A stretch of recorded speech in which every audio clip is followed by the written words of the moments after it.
নির্বাচনে অংশ নেবেন খালেদা জিয়া, বলছে মিন্টু। এদিকে হাসিনাকে দেশে ফেরাতে আওয়ামী লীগের নতুন পরিকল্পনা। নির্বাচনে অংশ নেবেন খালেদা জিয়া, বলছে মিন্টু।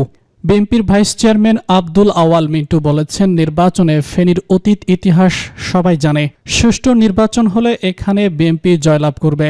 আমাদের দলের নেত্রী বেগম খালেদা জিয়াও নির্বাচনে অংশ নেবেন। তিনি এখন কিছুটা সুস্থের দিকে আছেন। বুধবার দুপুরে ফেনী শহরের একটি মিলনায়তনে বন্যা নিয়ন্ত্রণ, নিষ্কাশন এবং সেচ প্রকল্পের পুনর্বাসন শীর্ষক প্রকল্পের অংশীজনের সঙ্গে মত বিনিময়ের সময় উপস্থিত হলে সাংবাদিকদের প্রশ্নের জবাবে তিনি এসব কথা বলেন। এ সময় তিনি বলেছেন, নির্বাচিত সরকার ভালো কাজ করবে, কারণ জনগণের প্রতি তাদের দায়বদ্ধতা থাকে। এই দায়বদ্ধতা থেকে তারা ভালো কাজ করে। সরকার দায়বদ্ধতা না হলে ভালো কাজ করে না। লন্ডনে আমাদের ভারপ্রাপ্ত চেয়ারম্যানের সঙ্গে কথা বলে অতীত সরকার যৌথ বিবৃতি দিয়েছিল। প্রধান উপদেষ্টা আমাদের আশ্বস্ত করেছে, আগামী ফেব্রুয়ারিতে জাতীয় নির্বাচন অনুষ্ঠিত হবে। দেশে এখন যে অবস্থা, ফেব্রুয়ারির আগে নির্বাচন হতে পারে। আমরা আশা করছি হয়তোবা জানুয়ারিতে ভোট অনুষ্ঠিত হতে পারে। কেয়ারটেকার সরকার নিয়ে সুপ্রিম কোর্ট একটা মামলা পেন্ডিং আছে। সেক্ষেত্রে তত্ত্বাবধায়ক সরকারের প্রবর্তন হলে তার অধীনে 90 দিনের মধ্যে নির্বাচন হবে। আমরা মনে করি আগামী নির্বাচন সুষ্ঠু এবং শান্তিপূর্ণভাবে অনুষ্ঠিত হবে। সেখানে বিপুল ভোট বাংলাদেশ জাতীয়তাবাদী দল বিজয় লাভ করবে।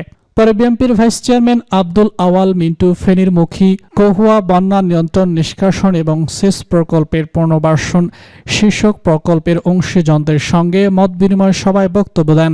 হাসিনাকে দেশে ফেরাতে আওয়ামী লীগের নতুন পরিকল্পনা। গত বছরের 28শে আগস্ট ডক্টর মোহাম্মদ ইউনূসের নেতৃত্বে অন্তর্বর্তীকালীন সরকার গঠনের পর থেকেই চলেছিল একের পর এক ষড়যন্ত্র। নানামুখী অপতৎপরতার মাধ্যমে নতুন সরকারকে ব্যর্থ করার সর্বাত্মক প্রচেষ্টা চালিয়েছিল পরাজিত শক্তি। সব ধরনের পরিকল্পনা ব্যর্থ হওয়ার পর নতুন করে সক্রিয় হয়ে উঠেছে কার্যত নিষিদ্ধ দল আওয়ামী লীগ। এবার তাদের টার্গেট বড় ধরনের হামলা চালিয়ে দেশকে অস্থিতিশীল করে তোলা। এবার আওয়ামী লীগ নেতা শাহাবুদ্দিন নাসিব এবং সাবেক প্রধানমন্ত্রী শেখ হাসিনার সহকারী একান্ত সচিব সাইফুজ্জামান শেখরের নির্দেশে দেশকে অস্থিতিশীল করার চক্রান্ত চলছে।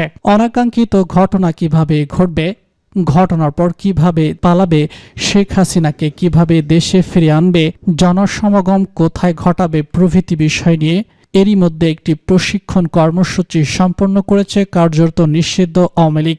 8 জুলাই সকাল 10টা থেকে সন্ধ্যা 6টা পর্যন্ত রাজধানীর একটি কনভেনশন হলে এই প্রশিক্ষণ সম্পন্ন হয়। সেখানে অংশ নেন 400 নেতাকর্মী। নির্দেশদাতারা শেখর এবং নাসিম বিদেশে পলাতক থাকলেও আওয়ামী লীগ নেতা সোহেল রানা এবং শামীম নাসরিন সম্পার নেতৃত্বে নাশকতার ছক কষছিল। তাদের পরিকল্পনা ছিল শাহবাগ। এছাড়া ষড়যন্ত্রের মাধ্যমে দেশকে অস্থিতিশীল করে শেখ হাসিনাকে দেশে ফিরে আনার পরিকল্পনাও তাদের ছিল। পরিকল্পনায় যুক্ত সোমবার সোহেল রানা সহ ঢাকা থেকে 14 জনকে সন্ত্রাস বিরোধী আইনে গ্রেফতার করার পর 2 দফার রিমান্ডে নেওয়া হয়েছে। এছাড়া সারা দেশে আরও কিছু গ্রেফতার করা হয়েছে। আইনশৃঙ্খলা রক্ষাকারী বাহিনীর উচ্চ পর্যায়ের সূত্র যুগান্তরকে বিষয়টি নিশ্চিত করেছে।